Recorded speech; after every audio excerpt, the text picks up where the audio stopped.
The brutal Atlantic waves crashed against the rocky coastline of Naval Amphibious Base Little Creek as dawn broke through heavy storm clouds, casting an ominous gray light over the most exclusive training facility in the United States military. Lieutenant Sarah Chen stood at attention on the rain-soaked concrete, her petite frame dwarfed by the 28 towering figures surrounding her in perfect formation. Each man represented years of elite conditioning, psychological warfare training, and combat experience that had earned them the right to wear the coveted SEAL Trident. Sarah had earned that same right through identical qualifications, yet she remained an outsider in their brotherhood of warriors. Before we jump back in, tell us where you're tuning in from. And if this story touches you, make sure you're subscribed, because tomorrow I've saved something extra special for you. The morning air reeked of salt spray and diesel fuel from the patrol boats moored nearby, while instructors barked orders that echoed across the training compound like cannon fire. Sarah had survived 26 weeks of basic underwater demolition training alongside these men, enduring the same psychological torture, physical exhaustion, and impossible standards that had broken countless candidates before them.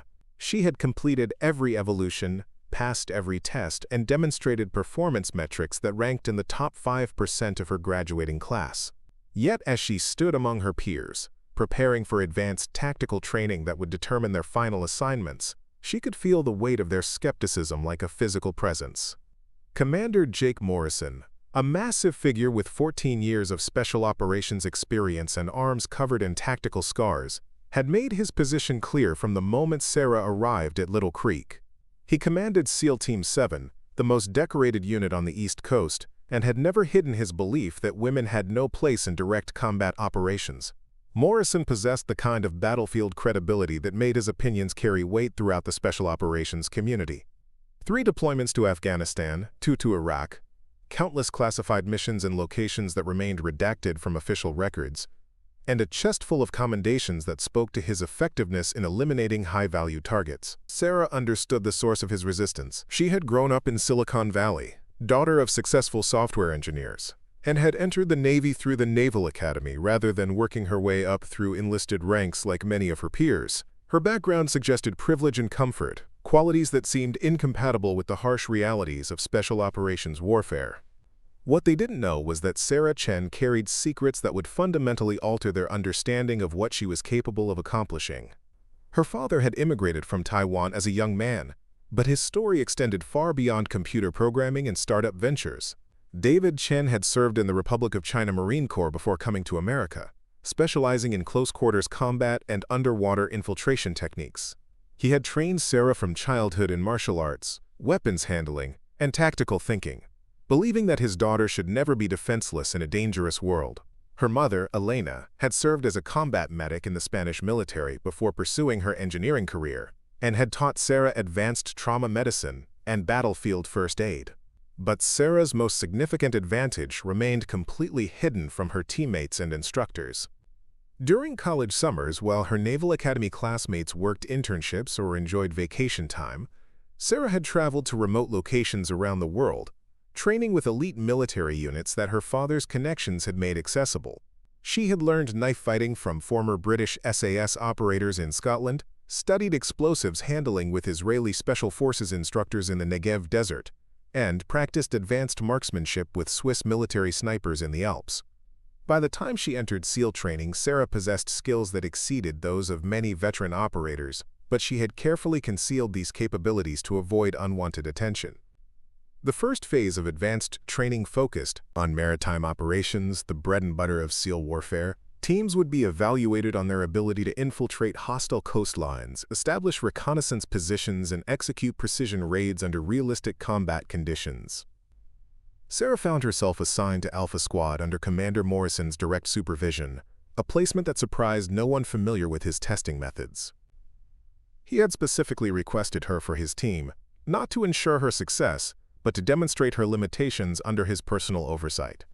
Alpha Squad consisted of 6 operators, each bringing specialized skills to the unit.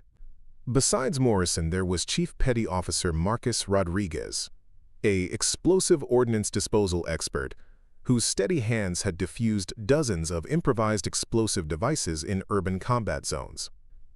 Petty Officer First Class Kyle Thompson specialized in communications and electronic warfare, capable of intercepting enemy transmissions and disrupting their command networks. Petty Officer Second Class Brian Murphy handled heavy weapons and demolitions, while Petty Officer Jake Wilson served as the team medic and secondary sniper. Sarah had been designated as the team's intelligence specialist and backup demolitions expert, roles that Morrison considered appropriate for someone he expected to struggle with the physical demands of direct combat. The morning briefing took place in a sterile conference room overlooking the training bay where rubber boats and diving equipment awaited the day's evolution. Morrison stood before a detailed map of their target area, a simulated enemy compound built on a small island 3 miles offshore. Intelligence reports indicated that hostile forces had established a weapons cache and communications center that required immediate neutralization. Alpha Squad would insert via submarine, conduct underwater approach, establish surveillance, and execute a coordinated assault designed to eliminate all opposition while securing vital intelligence materials. Morrison's briefing was thorough and professional, but his glances toward Sarah carried unmistakable skepticism. He assigned her to remain with the insertion craft during the initial assault phase, ostensibly to provide communication support and cover their extraction route. It was a classic example of battlefield segregation, keeping the female operator in a support role while the men handled the dangerous work. Sarah accepted the assignment without argument, understanding that protesting would only reinforce their doubts about her commitment to team unity. The underwater insertion began 2 hours before dawn, with Alpha Squad submerging from a nuclear submarine positioned 12 miles from the target island. Each operator carried 90 pounds of equipment, including weapons, demolitions, communications gear, and specialized breathing apparatus that would allow them to remain submerged for extended periods.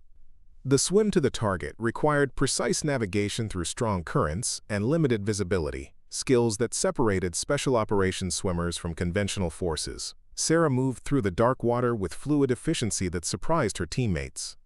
While they struggled against the current and fought to maintain proper spacing, she seemed to glide effortlessly through the ocean swells.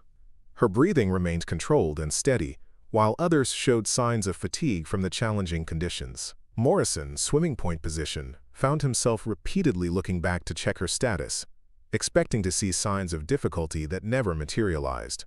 The team reached the target island ahead of schedule, establishing a surveillance position in dense vegetation that overlooked the enemy compound. Through night vision scopes, they observed 12 hostile forces armed with automatic weapons and protected by defensive positions that would require careful coordination to overcome. Morrison studied the target through his spotting scope, while Sarah monitored enemy radio communications through her intercepted equipment. She had already identified the guards, rotation schedule, mapped their patrol routes, and determined the optimal timing for their assault. Morrison's tactical plan called for a frontal assault supported by covering fire from elevated positions, a direct approach that relied on superior firepower and aggressive. Perfect. She had single-handedly transformed a failed mission into a complete success. Morrison struggled to find criticism in Sarah's actions while acknowledging that she had probably saved lives through her intervention. Rodriguez openly praised her performance, noting that her diversionary attacks had been more effective than anything he had seen in 12 years of special operations. Thompson admitted that her initial tactical recommendations had been superior to the plan they had actually executed, while Murphy and Wilson agreed that her actions had prevented their simulated deaths. For the first time since arriving at Little Creek, Sarah found herself accepted as a legitimate member of the team rather than a liability to be protected or worked around. Morrison's hostility hadn't disappeared entirely, but his professional integrity forced him to acknowledge her capabilities. The other team members began including her in tactical discussions and treating her recommendations with the respect they deserved. But Sarah's most significant challenges still lay ahead. Word of her performance had spread throughout the SEAL community at Little Creek, creating expectations and scrutiny that would test her abilities under increasingly difficult conditions. Some instructors viewed her success as proof that women could contribute meaningfully to special operations, while others saw it as a statistical anomaly that wouldn't be repeated under genuine combat stress. Commander Morrison found himself in a particularly difficult position. His public skepticism about women in combat roles had been well documented, and Sarah's success challenged fundamental assumptions that had guided his entire career. He could either acknowledge that his previous positions had been wrong, or he could intensify his efforts to demonstrate that Sarah's performance had been a fluke that wouldn't survive more demanding evaluations. The second phase of advanced training focused on direct action missions, the high-risk operations that required operators to engage enemy forces in close combat while achieving specific tactical objectives. These missions demanded not just individual skills but seamless team coordination under extreme stress, qualities that could only be developed through realistic training that pushed operators beyond their perceived limitations. Sarah's next assignment placed her with Bravo Squad, a team of experienced operators who had specifically requested her participation based on her performance with Alpha Squad. Chief Petty Officer Derek Hayes commanded Bravo Squad, bringing 15 years of special operations experience and a reputation for innovative tactical approaches that had proven successful in classified missions around the world. Unlike Morrison, Hayes evaluated operators based purely on their demonstrated capabilities, rather than preconceived notions about gender or background. Bravo Squad's composition reflected Hayes' emphasis on diverse skill sets and complementary capabilities. Petty Officer First Class Anthony Davis specialized in urban warfare and close-quarters combat, having served multiple deployments in Baghdad and Mosul where SEAL teams conducted nightly raids against high-value targets. Petty Officer Second Class Robert Kim brought expertise in advanced weapons systems and precision marksmanship, while Petty Officer Michael Foster handled intelligence analysis and target identification. Petty Officer James Carter served as the team medic and communications specialist. The mission scenario involved infiltrating a heavily defended urban area to capture a high-value target and extract vital intelligence before enemy forces could respond with overwhelming numbers. The target building was a multi-story structure surrounded by hostile patrols and protected by sophisticated security systems that would detect conventional approaches. Success required creativity, precision, and flawless execution under simulated combat conditions that replicated the stress and confusion of actual warfare. Hayes conducted his mission briefing with characteristic thoroughness, presenting intelligence data that revealed the complexity of their assigned target. Enemy forces included trained soldiers armed with modern weapons and supported by armored vehicles that could respond rapidly to any detected infiltration. The target. Preparing and narrating this story took us a lot of time, so if you are enjoying it, subscribe to our channel. It means a lot to us.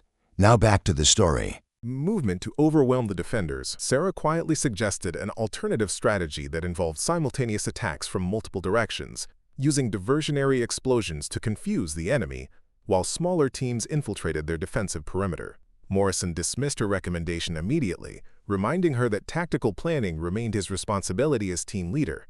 The assault began with Rodriguez placing explosive charges on the compound's main gate, while Thompson jammed enemy communications to prevent calls for reinforcement. Morrison led Murphy and Wilson in a direct assault on the central building while Sarah remained in the overwatch position, monitoring their progress through thermal imaging equipment. The plan unfolded exactly as she had predicted it would, with enemy forces quickly adapting to the obvious attack route and establishing crossfire positions that pinned down the assault team. Within minutes, Alpha Squad found themselves trapped in a deadly crossfire with limited options for movement or maneuver. Murphy took simulated wounds to his leg and shoulder, effectively removing him from the fight, while Wilson expended most of his ammunition trying to suppress enemy positions that had superior cover and concealment.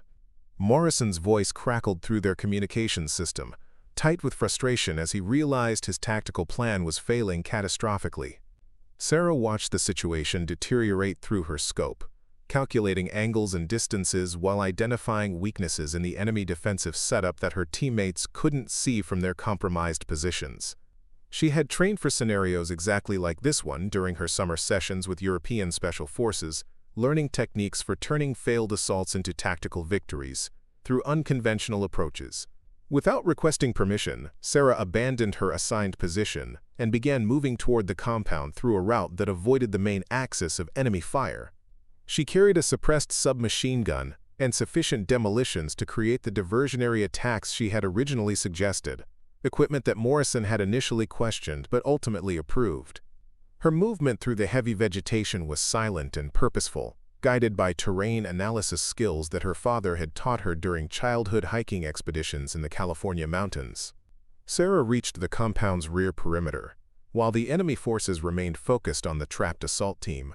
She placed precisely calculated explosive charges on supporting structures that would create maximum confusion without risking injury to her teammates, then moved into position for a coordinated attack that would catch the defenders completely off guard. Her timing had to be perfect, requiring split-second coordination between her diversionary explosions and her teammates' renewed assault.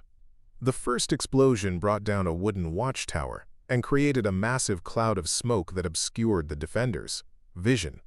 The second charge demolished a fuel storage area, producing flames that illuminated the entire compound and forced enemy forces to abandon their prepared positions. In the confusion that followed, Sarah moved through the defensive perimeter like a shadow, neutralizing guards who had turned to investigate the explosions behind them. Alpha Squad seized the initiative immediately, advancing through the chaos while enemy forces struggled to understand what was happening. Morrison led his team in a renewed assault that quickly overwhelmed the disorganized defenders, securing the compound and achieving their mission objectives with minimal simulated casualties. As smoke cleared and the exercise concluded, every member of Alpha Squad understood that their success had resulted from Sarah's unauthorized initiative rather than Morrison's original tactical plan. The debriefing session that followed was tense and uncomfortable. Morrison stood before his team in the same conference room where they had received their initial briefing, but the dynamic had shifted dramatically. Sarah's performance had been flawless, demonstrating tactical skills and combat effectiveness that exceeded those of veteran operators. Her movement through hostile territory had been undetectable, her explosive placement had been surgically precise, and her timing had been. Building contained multiple civilians who could not be harmed during the operation, adding another layer of difficulty to an already complex mission. Sarah studied the intelligence materials with particular attention to the building's architectural details and security arrangements. Her background in engineering helped her identify structural vulnerabilities that could be exploited for access routes, while her training with European Special Forces had taught her techniques for bypassing electronic security systems. She recognized patterns in the enemy patrol schedules that suggested opportunities for infiltration that weren't immediately obvious to her teammates. During the tactical planning phase, Sarah suggested an approach that combined traditional rappelling techniques with unconventional entry points that would avoid the building's primary security measures. She had identified maintenance shafts and utility access routes that would allow the team to reach their target floor without using monitored stairwells or elevators. Her plan required advanced climbing skills and precise timing, but offered the best chance of achieving surprise while minimizing risk to civilian occupants. Hayes listened to Sarah's recommendations with genuine interest, asking detailed questions about implementation and contingency planning that demonstrated his respect for her tactical thinking. Unlike Morrison's dismissive attitude, Hayes treated Sarah as a valued team member whose insights deserved serious consideration. He incorporated her suggestions into the final mission plan while ensuring that every team member understood their specific roles and responsibilities. The infiltration began at midnight, with Bravo Squad approaching the target building through urban terrain that simulated a hostile city environment. They moved through narrow alleys and abandoned buildings while avoiding patrol routes that Sarah had mapped during her intelligence analysis. Her understanding of enemy movement patterns allowed the team to maintain concealment while closing distance to their objective. Sarah's performance during the approach phase impressed even the veteran operators on Bravo Squad. She moved through the urban environment with confidence and skill that suggested extensive experience in similar operations. Her situational awareness allowed her to detect potential threats before they became problems, while her knowledge of the building's layout enabled her to guide the team along optimal routes that avoided unnecessary risks. The team reached their infiltration point without detection, but the most challenging phase of the mission was just beginning. Sarah's entry route required her to climb 30 feet of vertical concrete wall using only minimal handholds while carrying 40 pounds of equipment. The climb had to be completed quickly and silently, with no room for error that might alert security forces to their presence. Sarah ascended the wall with fluid movements that demonstrated years of technical climbing experience.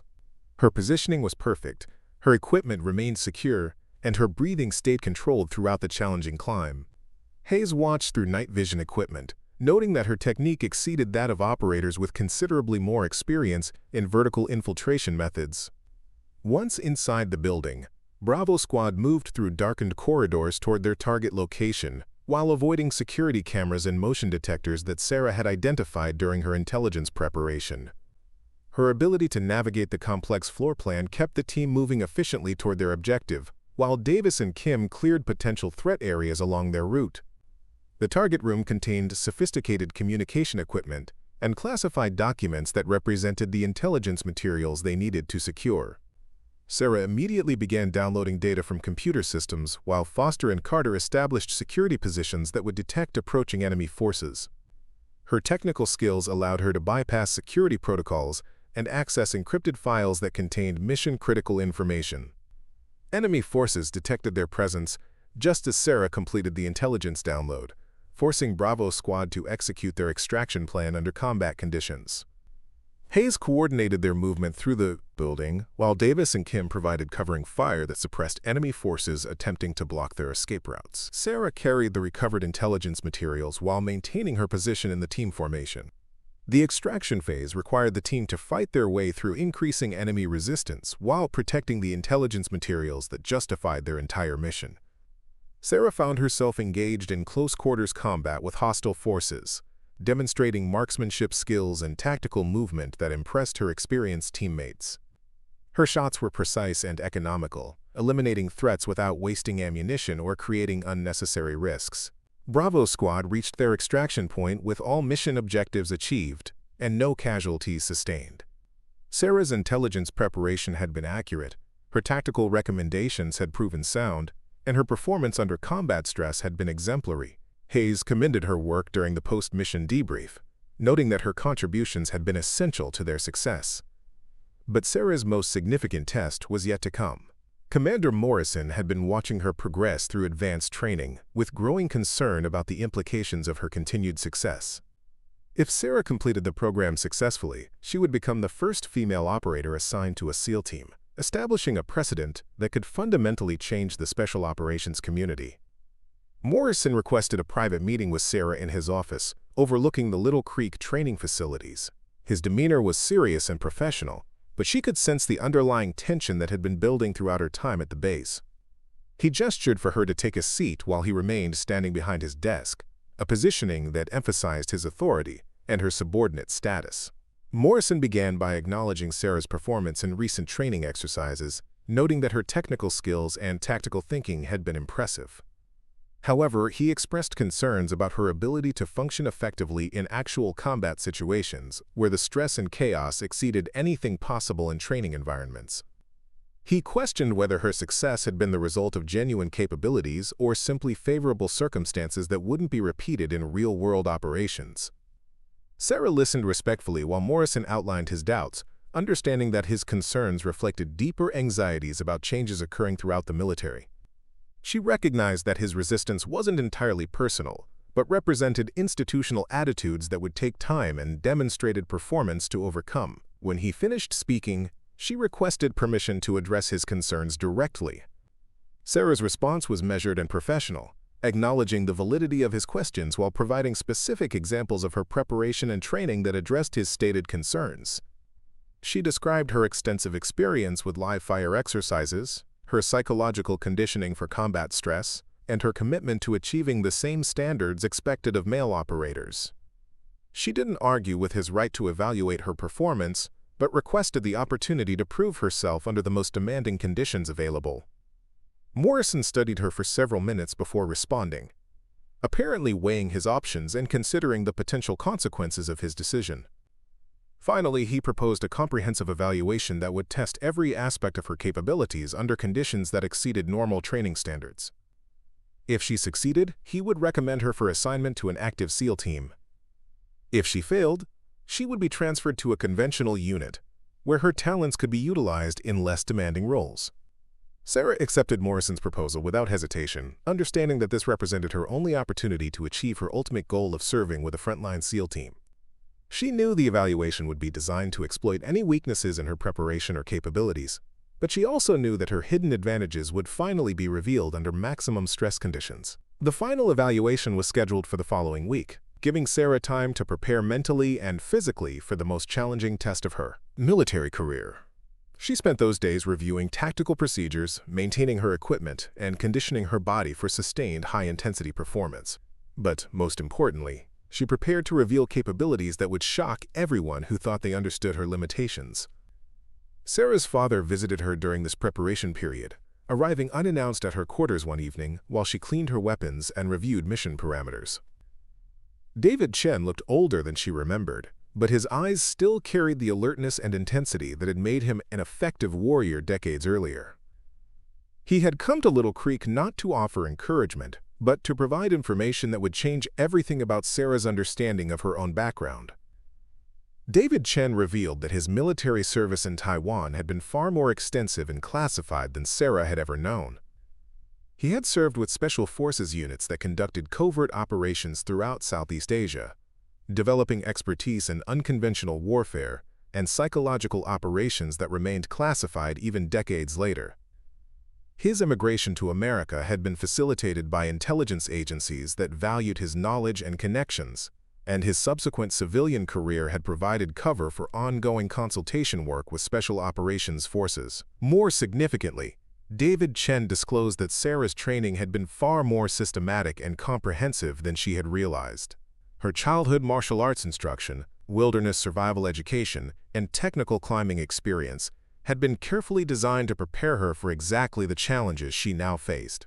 The summer training sessions with European Special Forces hadn't been arranged through casual connections, but through formal programs that identified and developed exceptional candidates for special operations roles. Sarah stared at her father as the implications of his revelations became clear. Her entire life had been preparation for this moment, guided by someone who understood exactly what she would need to succeed in the most demanding military specialties. She wasn't just a fortunate amateur who had stumbled into special operations training, but the product of a deliberate development program that had taken decades to complete.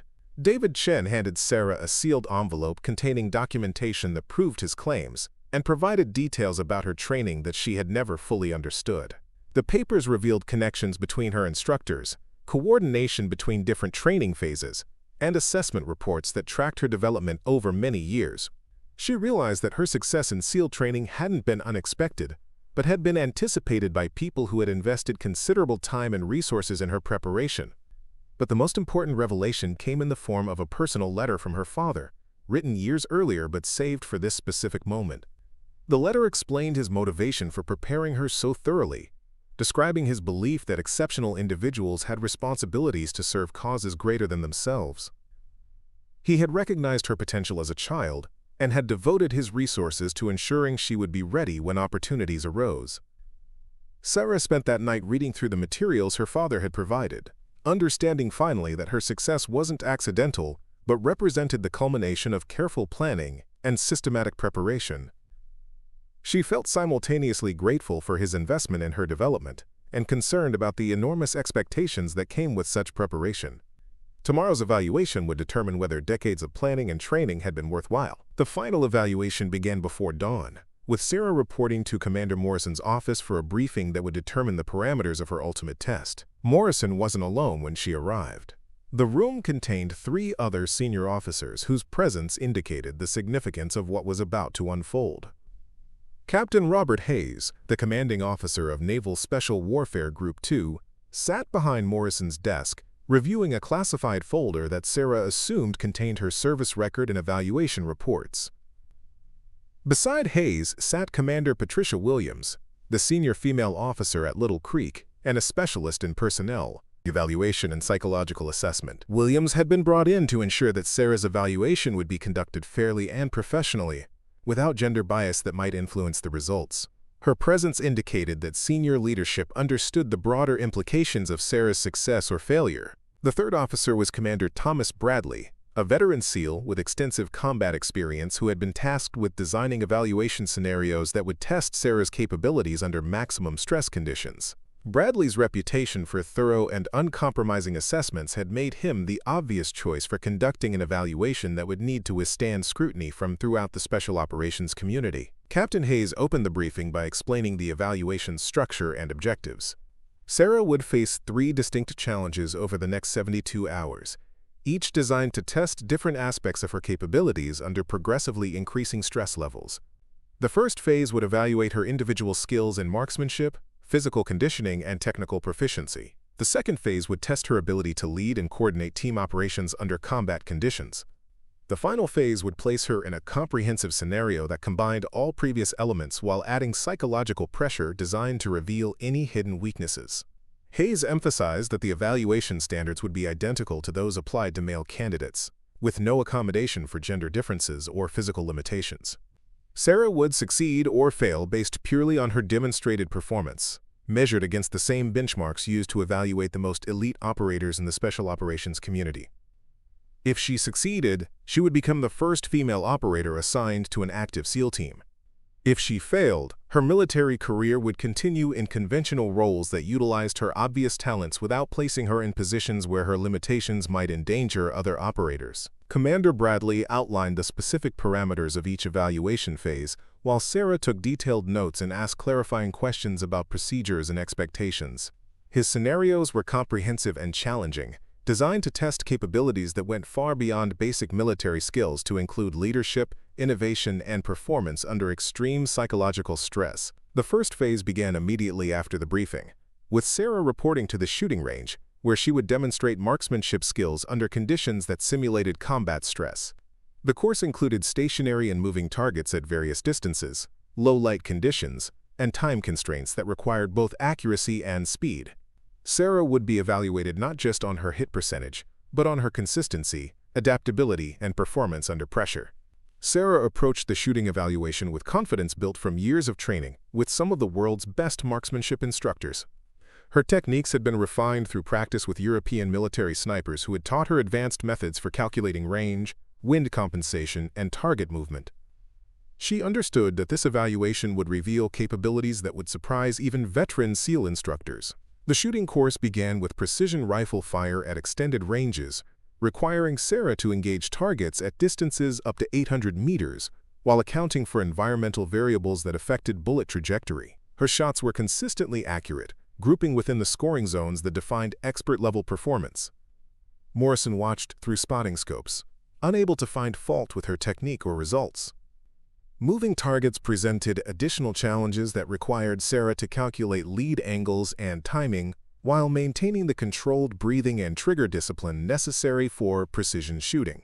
Her training with European Special Forces had included extensive practice with these techniques, and her performance demonstrated mastery that exceeded the capabilities of many veteran operators. Close-quarters combat marksmanship tested Sarah's ability to engage multiple targets rapidly while moving through a complex course that simulated urban combat conditions. She carried a standard SEAL loadout of weapons and equipment while navigating obstacles and engaging hostile targets that appeared at unexpected intervals.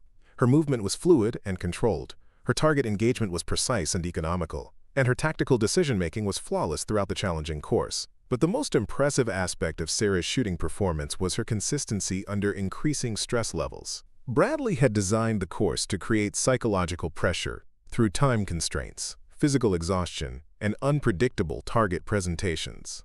Sarah's accuracy and speed remained stable throughout the evaluation, demonstrating the mental conditioning that separated elite operators from conventional forces. The physical conditioning phase tested Sarah's endurance, strength, and ability to perform complex tasks while experiencing the fatigue and stress that characterized extended combat operations. The evaluation included swimming, running, climbing, and obstacle navigation while carrying equipment loads that replicated operational conditions.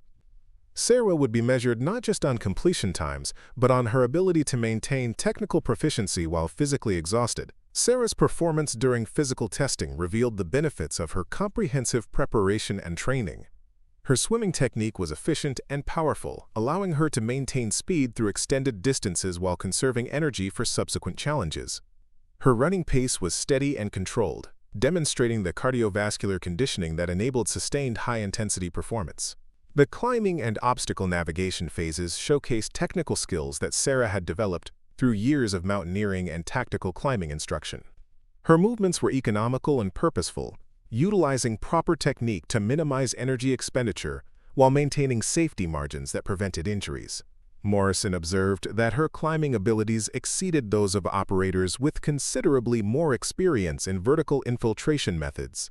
But Sarah's most significant advantage became apparent during the technical proficiency evaluation, where she demonstrated capabilities in communications, demolitions, medical procedures, and equipment maintenance that reflected her diverse training background. Her knowledge was comprehensive and current, incorporating techniques and technologies that weren't part of standard SEAL training curricula. The first evaluation phase concluded with Sarah achieving scores that placed her in the top percentiles of all categories. Her marksmanship had been exceptional, her physical conditioning was superb, and her technical knowledge exceeded that of many veteran operators. Morrison and Bradley exchanged glances that indicated their surprise at the comprehensiveness of her capabilities. Captain Hayes reviewed the evaluation results with obvious satisfaction, noting that Sarah's performance had eliminated any questions about her individual qualifications for SEAL operations. However, he emphasized that individual skills represented only one component of special operations effectiveness. The next phase would determine whether she could translate her personal capabilities into team leadership and coordination under combat conditions. The second evaluation phase placed Sarah in command of a 4-person team tasked with executing a complex mission that combined multiple operational specialties. Her team consisted of experienced operators who had been instructed to follow her orders while evaluating her leadership capabilities and tactical decision-making. The mission scenario involved infiltrating a defended position, securing intelligence materials, and extracting under hostile fire while protecting civilian personnel. Sarah's team included Chief Petty Officer Rodriguez from her original Alpha Squad assignment, along with 2 operators she hadn't worked with previously. Petty Officer 2nd Class Kevin Murphy specialized in communications and electronic warfare, while Petty Officer 1st Class David Johnson brought expertise in explosive ordnance disposal and breaching operations. All 3 men were experienced combat veterans whose cooperation would depend on their confidence in Sarah's leadership abilities. The mission briefing took place in a secure conference room where Sarah presented her tactical plan to the U-Corps Evaluation Committee and her assigned team members. Her approach combined conventional SEAL tactics with innovative techniques that reflected her diverse training background. She had identified weaknesses in the target's defensive arrangements and developed methods for exploiting those vulnerabilities while minimizing risks to her team and civilian personnel. Sarah's presentation was professional and comprehensive, addressing contingencies and alternative courses of action that demonstrated thorough planning and tactical thinking. Her team members asked detailed questions about timing, coordination, and risk management that she answered with confidence and specificity. By the end of the briefing, Rodriguez and the other operators were nodding their approval of her approach. The mission execution began with an infiltration phase that required Sarah's team to approach their target through terrain that provided limited concealment while avoiding detection by hostile patrols and electronic surveillance systems. Sarah's movement techniques and navigation skills kept the team concealed while maintaining their timeline for reaching the objective area. During the approach, Sarah demonstrated leadership qualities that impressed her experienced teammates. Her communications were clear and concise, her decision-making was rapid and sound, and her awareness of team positioning and status was constant and comprehensive. Rodriguez later commented that her leadership style reminded him of the best combat commanders he had served under during multiple deployments. The target infiltration required Sarah's team to breach a defended compound and locate intelligence materials while avoiding civilian casualties and maintaining operational security. Sarah coordinated the breach using Johnson's explosive expertise while Murphy provided electronic countermeasures that prevented enemy forces from calling for reinforcements. Her timing and coordination were precise, allowing the team to achieve surprise and maintain initiative throughout the assault phase. Inside the target building, Sarah's team encountered resistance from simulated enemy forces while searching for intelligence materials hidden in multiple locations. Sarah directed her team's movements while personally engaging hostile targets and securing classified documents that contained mission-critical information. Her performance under combat stress was calm and effective, maintaining team coordination while achieving all assigned objectives. The extraction phase tested Sarah's ability to coordinate her team's withdrawal while under hostile fire and carrying wounded personnel and sensitive materials.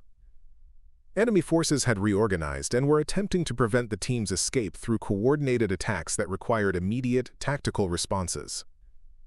Sarah adapted her extraction plan to account for changing conditions while ensuring that all personnel and materials reached the pickup zones safely.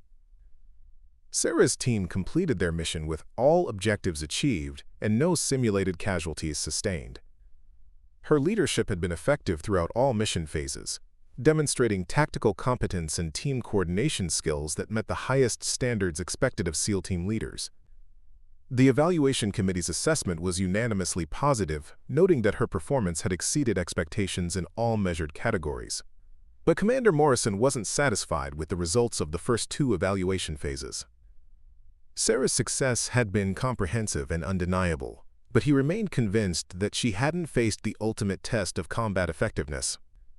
He requested permission to design a final evaluation scenario that would place maximum psychological and physical stress on her capabilities, revealing any hidden limitations that might compromise her effectiveness during actual combat operations. Captain Hayes approved Morrison's request while stipulating that the evaluation must remain within established safety parameters and professional standards. Morrison was authorized to create challenging conditions, but couldn't design scenarios that placed personnel at unnecessary risk or violated training protocols. His evaluation would be observed by independent, developing a comprehensive scenario that combined elements from Sarah's previous evaluations while adding psychological stressors designed to reveal weaknesses that hadn't been exposed during earlier testing. His scenario involved a 72-hour continuous operation that would test her endurance, decision-making, and leadership under conditions of sustained stress and sleep deprivation. The final evaluation scenario placed Sarah in command of an 8-person SEAL team conducting multiple linked missions in a simulated hostile environment. Her team included both operators who had worked with her previously and others who remained skeptical about her capabilities. The missions involved maritime infiltration, urban warfare, hostage rescue, and intelligence gathering, while facing increasingly sophisticated opposition forces. Morrison had designed the scenario to create maximum psychological pressure through time constraints, equipment failures, casualty situations, and moral dilemmas that would test Sarah's judgment under extreme stress. He expected that sustained pressure would eventually reveal limitations that hadn't been apparent during shorter evaluations, proving that her previous success had been the result of favorable conditions rather than genuine capability. Sarah began the final evaluation understanding that this represented her ultimate test and her final opportunity to prove herself worthy of assignment to an active SEAL team. She had prepared mentally and physically for sustained high-intensity operations, but she also knew that Morrison had designed specific challenges intended to expose any weaknesses in her capabilities or character. The evaluation began with a midnight insertion from a nuclear submarine positioned off the Virginia coast. Sarah's team would conduct underwater approach to a simulated enemy island while carrying equipment and supplies for extended operations. The swim required navigation through strong currents and limited visibility while maintaining team integrity and operational security. Sarah's performance during the insertion phase established her credibility with team members who hadn't worked with her previously. Her underwater navigation was precise, her equipment handling was professional, and her team coordination was effective throughout the challenging approach. Operators who had questioned her physical capabilities found themselves impressed by her technique and endurance. The first mission objective involved establishing a reconnaissance position that would allow Sarah's team to observe enemy activities while remaining undetected for extended periods. This phase tested her ability to position her team effectively while maintaining concealment and communication security. Sarah selected observation positions that provided excellent fields of view while offering protection from enemy patrols and surveillance systems. During the reconnaissance phase, Sarah's team gathered intelligence about enemy strength, movements, and defensive preparations that would be crucial for subsequent mission phases. Sarah coordinated intelligence collection while maintaining operational security and team morale during extended periods of inactivity and stress. Her leadership during this phase demonstrated patience and attention to detail that impressed veteran operators. The second mission objective required Sarah's team to conduct a precision raid on an enemy communication facility while avoiding civilian casualties and securing specific intelligence materials.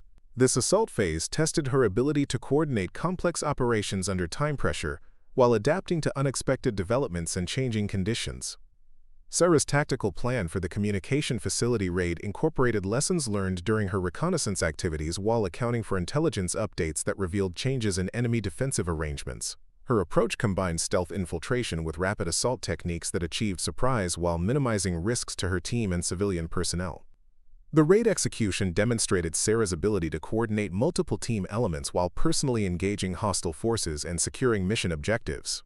Her performance under combat stress was exemplary, maintaining tactical awareness and team coordination while achieving all assigned objectives within specified time constraints. However, Morrison had designed this scenario to intensify pressure through cascading complications that would test Sarah's adaptability and decision-making under maximum stress. As her team extracted from the communication facility, they received urgent intelligence about hostages being held at a secondary location that required immediate rescue operations. The hostage rescue scenario placed Sarah in an impossible situation, with limited intelligence, constrained resources, and civilian lives at stake.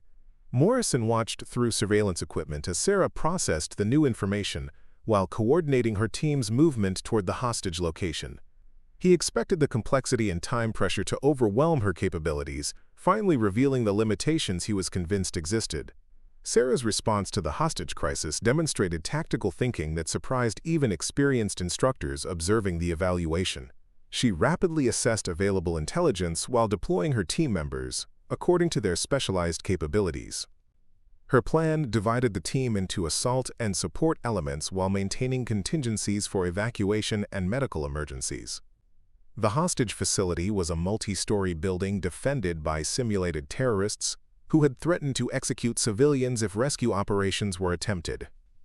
Sarah's team had to breach the building, neutralize hostile forces, and secure hostages without causing civilian casualties. The scenario required perfect timing, precise execution, and flawless team coordination under maximum psychological pressure. Sarah coordinated the assault from a command position that allowed her to maintain communications with all team elements while directing tactical movements based on real-time intelligence updates. Her voice remained calm and controlled throughout the operation, providing clear instructions that enabled her team to navigate the complex building layout while engaging hostile forces. The breach phase required simultaneous entry through multiple access points, while maintaining surprise and preventing hostiles from harming civilian hostages. Sarah's timing was precise, coordinating explosive breaches with repelling insertions that overwhelmed the defenders before they could react effectively. Her team secured the building floor by floor while she directed their movements and coordinated medical treatment for wounded hostages. As the hostage rescue concluded successfully, Morrison introduced the final complication designed to break Sarah's composure and reveal hidden limitations. Enemy reinforcements were approaching the rescue site, while her team's extraction helicopter had been delayed by mechanical problems. Sarah would have to coordinate a fighting withdrawal through hostile territory while protecting rescued civilians and wounded team members. The extraction phase tested every aspect of Sarah's leadership capabilities, while placing maximum stress on her physical and mental endurance. She had been operating continuously for over 60 hours with minimal rest, carrying heavy equipment loads while making critical decisions that affected lives. Morrison expected fatigue and stress to compromise her judgment, finally providing evidence of her unsuitability for combat operations. Sarah's performance during the extraction exceeded all expectations and surprised even her harshest critics. She coordinated her team's movement through hostile territory while protecting civilian personnel and maintaining tactical formation under enemy fire. Her navigation was accurate, her communications were clear, and her decision-making remained sound despite extreme fatigue and stress. When the extraction helicopter finally arrived, Sarah ensured that civilians and wounded personnel were evacuated first, while her team maintained defensive positions against increasing enemy pressure. She was the last person to board the aircraft, maintaining her responsibilities as team leader until all personnel were safely extracted from the hostile environment. The 72-hour evaluation concluded with Sarah's team achieving all mission objectives while sustaining no casualties and successfully protecting civilian personnel throughout multiple complex operations. Her leadership had been exceptional under conditions that would challenge the most experienced SEAL commanders, demonstrating capabilities that exceeded those of many veteran operators. Commander Morrison found himself in the uncomfortable position of acknowledging that Sarah's performance had been flawless throughout the comprehensive evaluation. Every test he had designed to expose her limitations had instead revealed exceptional capabilities that proved her readiness for assignment to active SEAL teams. His preconceptions about women in combat had been systematically demolished by her demonstrated competence. The evaluation committee's assessment was unanimous in recommending Sarah for immediate assignment to an operational SEAL team. Captain Hayes noted that her performance had been among the most impressive he had witnessed during 20 years of evaluating special operations personnel. Commander Williams emphasized that Sarah's success had been achieved through merit alone, without any accommodation for gender differences or special consideration. But the most significant acknowledgement came from Commander Morrison himself, who requested a private meeting with Sarah following the completion of her evaluation. His office seemed different somehow, less intimidating and more professional, as he struggled to find words that would adequately express his changed perspective on her capabilities and potential. Morrison began by acknowledging that his previous skepticism about women in combat roles had been based on assumptions rather than evidence. Sarah's performance had forced him to confront the reality that individual capabilities mattered more than gender stereotypes when evaluating operator qualifications. He admitted that his efforts to prove her unsuitability had instead demonstrated her exceptional readiness for special operations assignments. More importantly, Morrison offered Sarah something that represented complete vindication of her efforts and sacrifices. SEAL Team 7, his own unit, had an opening for an operator with her specific skill set and demonstrated capabilities. If she accepted assignment to his team, she would become the first female SEAL operator deployed with an active combat unit. Sarah accepted Morrison's offer without hesitation, understanding that this represented the culmination of years of preparation and sacrifice. She would finally serve in the role she had trained for throughout her entire military career, proving that excellence and dedication could overcome any institutional barriers or personal prejudices. The assignment ceremony took place 1 month later, in the same auditorium where Sarah had first reported for SEAL training nearly 2 years earlier. The room was filled with senior officers, fellow SEAL operators, and members of the media who understood the historic significance of this moment. Sarah stood at attention in her dress uniform, while Captain Hayes read the orders that would make her the first female member of an active SEAL team. But the most meaningful moment came when Commander Morrison stepped forward to present Sarah with the SEAL Trident that officially designated her as a qualified special operations warrior. His expression was serious and respectful as he pinned the golden insignia above her service ribbons, acknowledging her achievements with the ceremony and dignity they deserved. The room erupted in sustained applause that recognized not just Sarah's individual accomplishments, but the broader significance of her success for all women seeking to serve in combat roles. Her achievement had opened doors that would never be closed again, creating opportunities for future generations of female warriors who would follow her example. After the ceremony, Sarah found herself surrounded by junior officers and enlisted personnel who wanted to congratulate her success and express their admiration for her perseverance through challenges that would have defeated less determined individuals. Many of them were women who saw her achievement as validation of their own aspirations and proof that gender barriers could be overcome through excellence and dedication. But Sarah's most cherished moment came when her father approached after the official proceedings had concluded. David Chen's eyes reflected pride and satisfaction as he embraced his daughter, understanding that decades of preparation and sacrifice had finally achieved, remained in her overwatch position until all personnel were safely clear of the target area. She was the last team member to reach the extraction point, maintaining her responsibilities until the very end of the operation. During the helicopter flight back to their forward operating base, Morrison's voice came through the aircraft's communication system, with a message that represented complete vindication of Sarah's journey to special operations. Outstanding work, Ghost. That was some of the finest shooting I've witnessed in 15 years of combat operations. Sarah smiled behind her tactical face mask, understanding that she had finally achieved the goal that had motivated her through years of training and evaluation. She was no longer proving herself or seeking acceptance from skeptical colleagues. She was simply a SEAL operator doing the job she had been trained to do, protecting innocent lives and serving her country with distinction and honor. The Little Princess nickname had been forgotten entirely, replaced by her operational call sign Ghost that reflected her precision shooting and tactical effectiveness.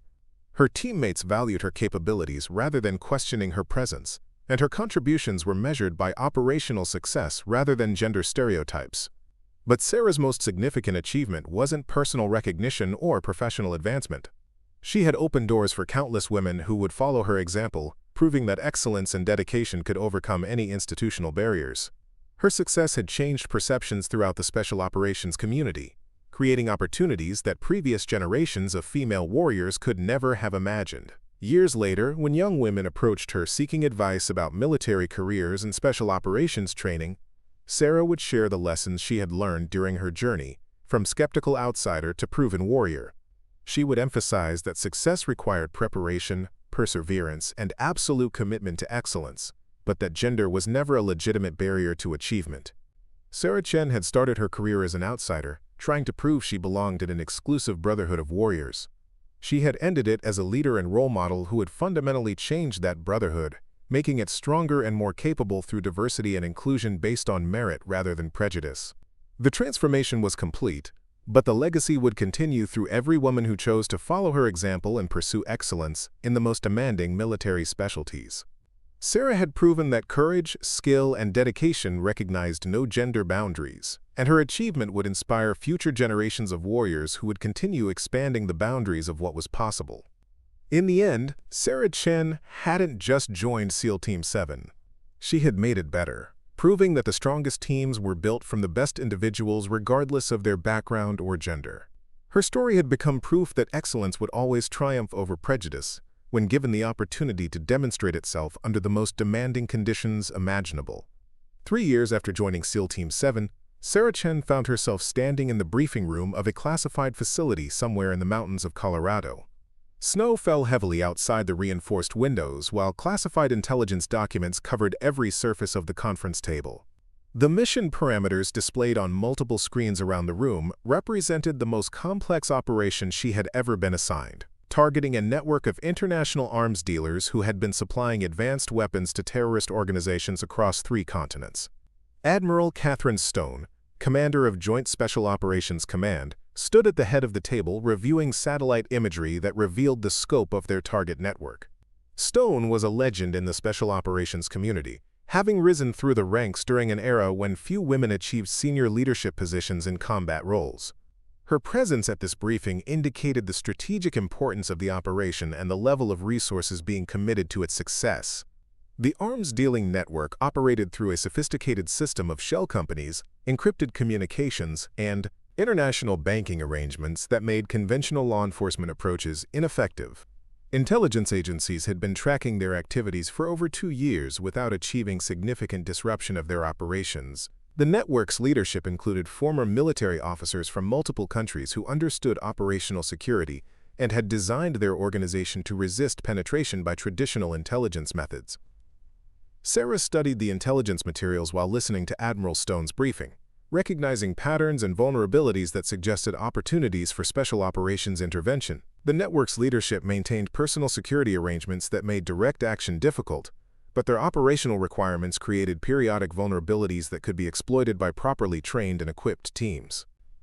Commander Morrison sat across the table from Sarah, reviewing target profiles and operational timelines with the intensity that had made him one of the most effective SEAL team leaders in the command. Their relationship had evolved considerably since her initial assignment to Team 7, transforming from skeptical supervision to genuine mutual respect based on shared combat experiences and professional achievements.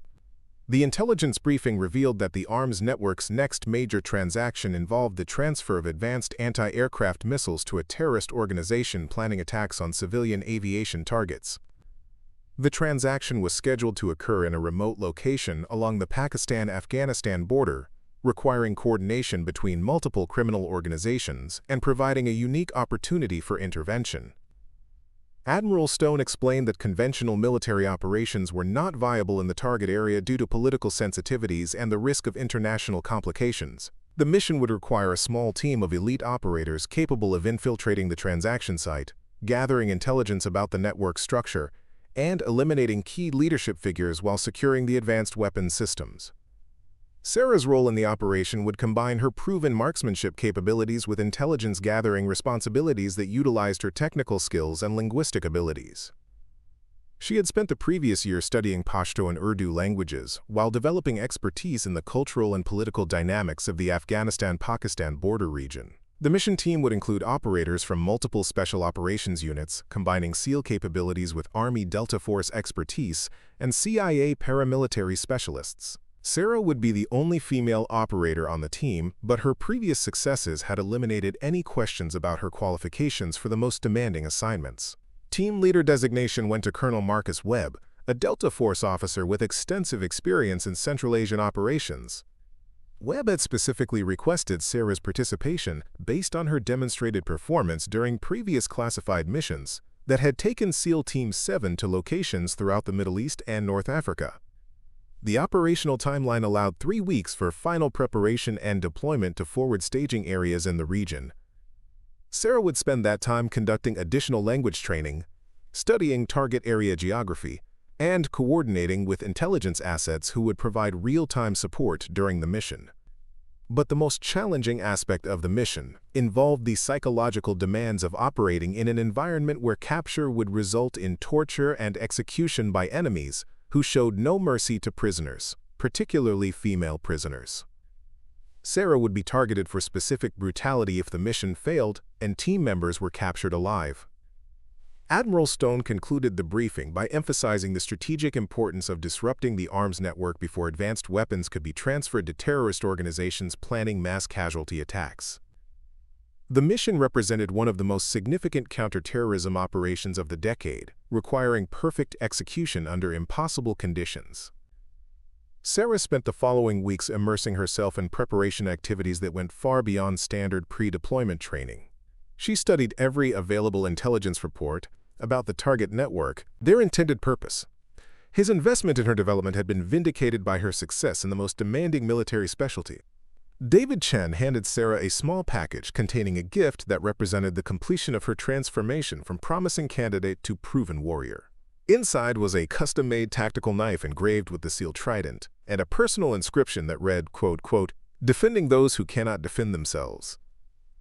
It was a reminder of the principles that had guided her training and would continue to guide her service with SEAL Team 7. 6 months later, Sarah found herself lying prone on a hillside in a classified location somewhere in the Middle East. The desert sun was setting behind distant mountains while she maintained surveillance on a compound that intelligence sources had identified as a terrorist training facility.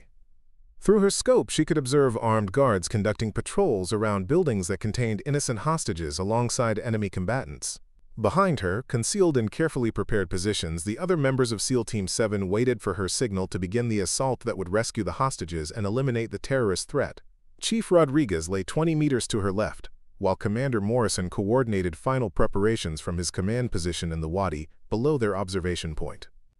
Sarah's role as team sniper placed her in a position of enormous responsibility, tasked with neutralizing guards and providing overwatch protection while her teammates conducted the close-quarters assault. Her shots would need to be precise and perfectly timed, eliminating threats without alerting other guards or endangering civilian hostages. The radio crackled in her earpiece as Morrison gave the final briefing before the assault commenced. Intelligence updates indicated that the hostages were being held in the compound's main building, guarded by heavily armed terrorists who had threatened to execute prisoners if rescue attempts were detected. The mission required perfect coordination and flawless execution to prevent civilian casualties. Sarah adjusted her scope while calculating range and environmental factors that would affect her shots. The targets were positioned at various distances and elevations, requiring different holdover calculations and timing adjustments. Her training with European military snipers had prepared her for exactly these conditions, and her confidence remained steady despite the life-or-death consequences of the mission. Morrison's voice came through her radio with the authorization she had been waiting to hear. "Ghost, you're cleared to engage. Take them down." Sarah exhaled slowly and squeezed her trigger, beginning a sequence of precision shots that would determine whether the hostages lived or died. Her first shot eliminated a guard positioned on the compound's main watchtower, neutralizing the threat before he could raise an alarm or engage her teammates during their approach. The second shot dropped a roving patrol member who had been moving toward a position where he might have detected the assault team's infiltration. Sarah continued engaging targets with mechanical precision while her teammates moved through the compound's defensive perimeter. Each shot was calculated and deliberate, removing threats while maintaining the element of surprise that was crucial to mission success. Her performance was flawless, demonstrating the skills that had earned her place on the most elite team in the special operations community. The assault team reached their objective and began the hostage rescue, while Sarah provided continuous overwatch protection. Her scope swept systematically across the compound while she searched for additional threats that might endanger her teammates or the civilians they were protecting. When enemy reinforcements appeared from a hidden position, her shots eliminated them before they could engage the rescue team. 20 minutes later, the mission was complete. All hostages had been rescued successfully, while enemy forces had been neutralized without civilian casualties. Sarah's marksmanship had been crucial to the mission's success, providing the precise fire support that enabled her teammates to complete their objectives safely and efficiently. As SEAL Team 7 extracted from the compound with rescued hostages, Sarah Valley, where the arms dealers had constructed temporary facilities for displaying and transferring the advanced weapons systems. Intelligence reports had indicated that over 50 personnel would be present during the transaction, including senior leadership figures from multiple criminal organizations. Sarah positioned herself in a concealed location that provided clear fields of fire across the entire valley while maintaining communication capabilities with other team members and command elements. Her scope allowed detailed observation of enemy activities while her communications equipment enabled real-time reporting of intelligence developments. The transaction site included sophisticated security arrangements that revealed the professionalism and paranoia of the arms-dealing network. Guards maintained overlapping fields of observation, while electronic countermeasures attempted to detect surveillance equipment and communication signals from potential hostile forces. Sarah spent 18 hours in her overwatch position, maintaining constant surveillance while enemy forces prepared for the weapons transfer. Her observations provided detailed intelligence about security procedures, personnel movements, and the location of key leadership figures who would be primary targets during the assault phase. The intelligence collection revealed information that exceeded initial expectations about the network's scope and capabilities. Intercepted communications indicated connections to state sponsors and intelligence services that had not been previously identified, expanding the strategic implications of the operation significantly. Sarah documented everything through encrypted communications that were relayed immediately to intelligence analysts who could begin developing follow-up operations before the current mission was completed. Her technical skills and attention to detail ensured that valuable intelligence was preserved, even if the assault phase resulted in casualties or equipment losses. The weapons transfer began at dawn with the arrival of transport vehicles that carried the advanced anti-aircraft missile systems, along with technical specialists who would provide training to the terrorist purchasers. Sarah observed the proceedings through her scope while identifying target priorities and calculating engagement ranges for the assault phase. Colonel Webb's voice crackled through her earpiece with authorization to begin the attack. The timing was critical, requiring coordinated actions that would eliminate security personnel while securing the weapons and capturing key leadership figures alive for interrogation. Sarah's first shots eliminated sentries positioned on elevated locations that could threaten her teammates during their approach to the transaction site. Her precision was absolute, neutralizing targets without alerting other security personnel to the presence of hostile forces. The assault team moved through the valley while Sarah provided continuous overwatch protection, engaging threats as they appeared while maintaining situational awareness of the entire battlefield. Her marksmanship was crucial for preventing enemy forces from organizing effective resistance or escaping with vital intelligence. The battle intensified as enemy forces realized they were under attack and began coordinating defensive measures that included attempts to destroy the weapon systems rather than allow them to be captured. Sarah's shots were precisely placed to disable enemy combatants without damaging the sensitive equipment that represented crucial intelligence assets.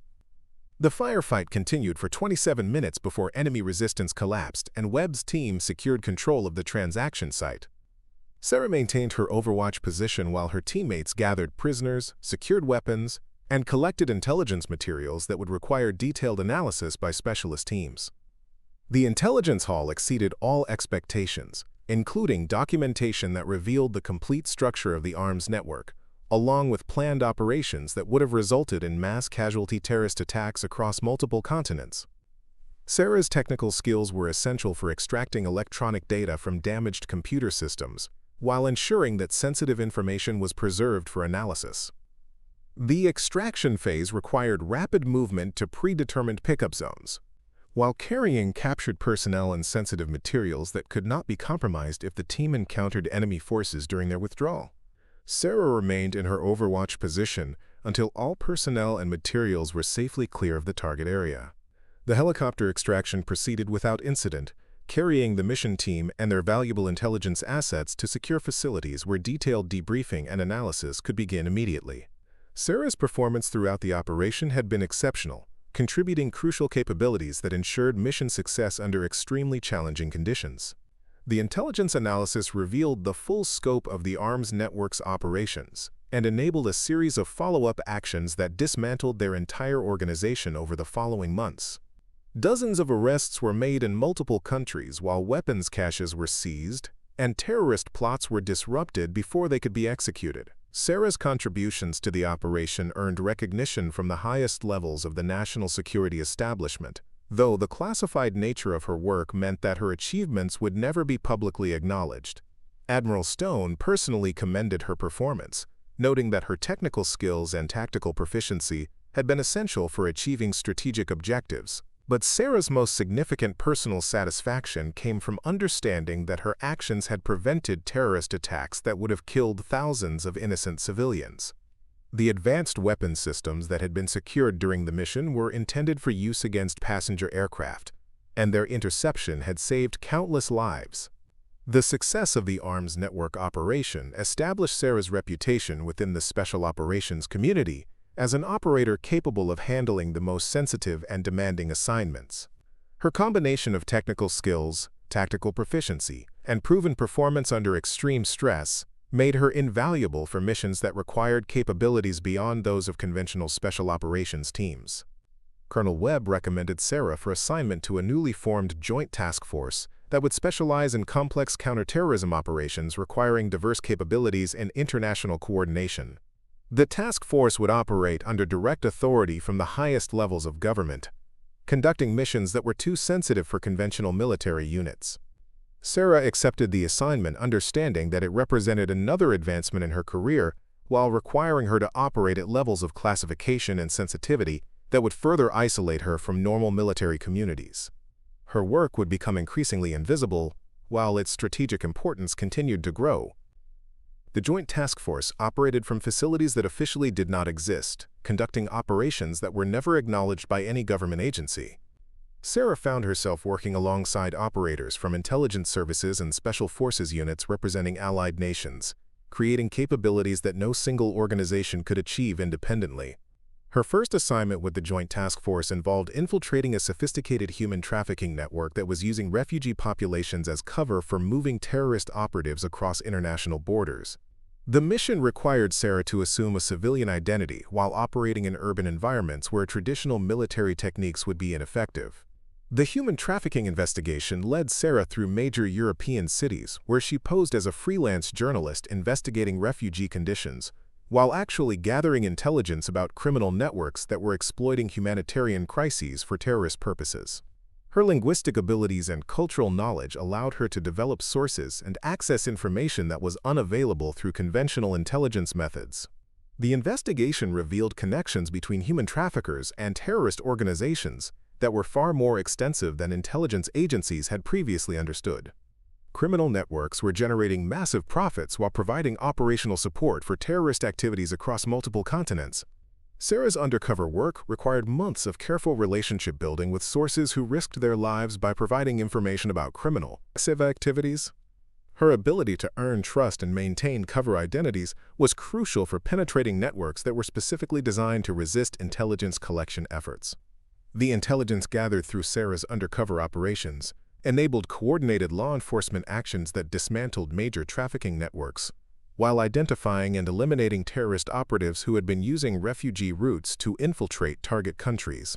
The operation prevented multiple planned attacks while rescuing hundreds of trafficking victims. But Sarah's undercover work also exposed her to psychological stresses that were different from those encountered during conventional military operations. Living false identities while surrounded by criminals and terrorists required constant vigilance and emotional control that took considerable personal toll over extended periods.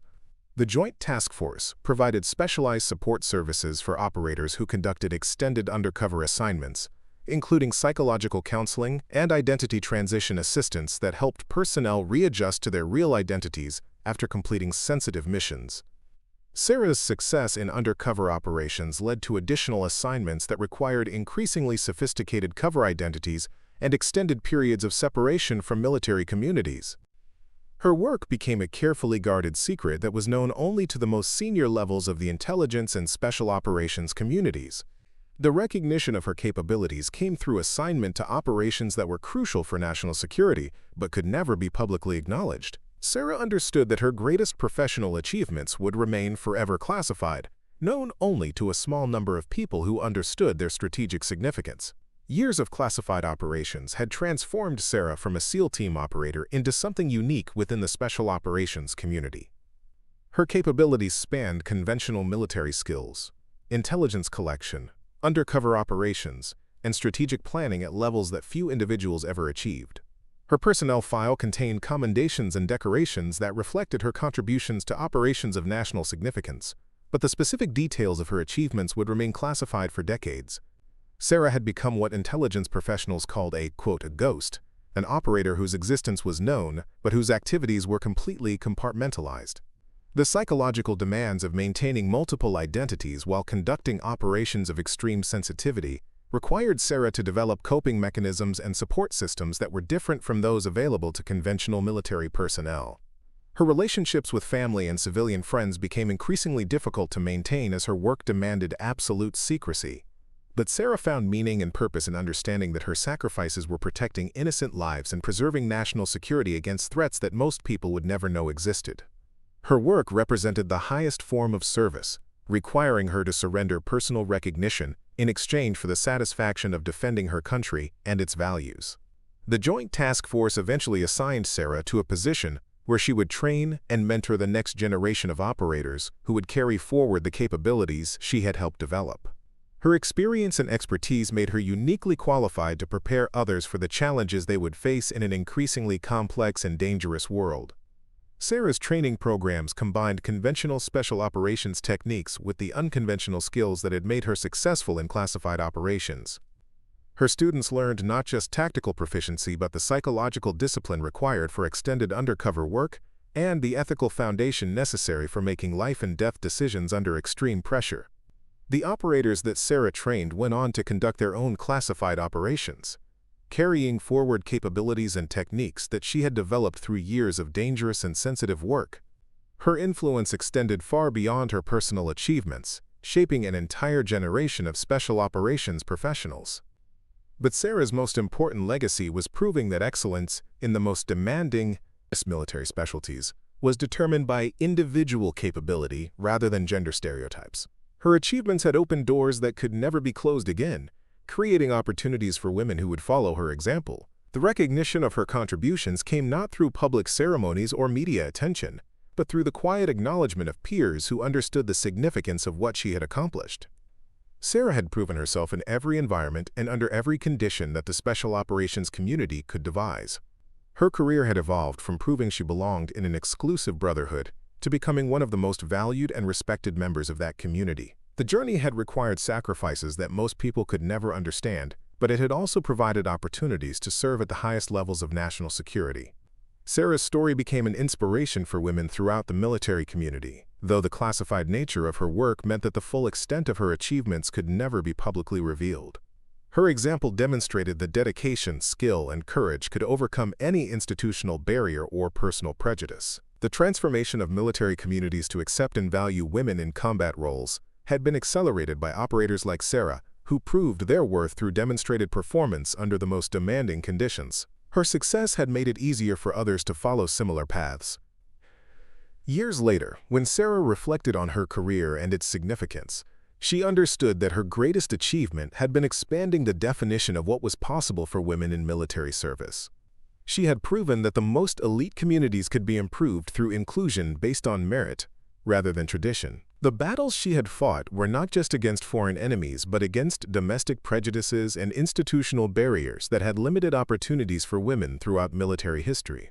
Her victories in both arenas had created lasting change that would benefit future generations. Sarah Chen had started her career as an outsider seeking acceptance in an exclusive community.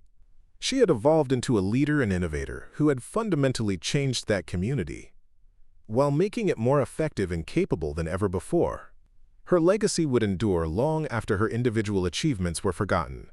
Embedded in the culture and capabilities of organizations she had helped transform, Sarah Chen stood before the Pentagon briefing room, receiving the Medal of Honor from the Secretary of Defense.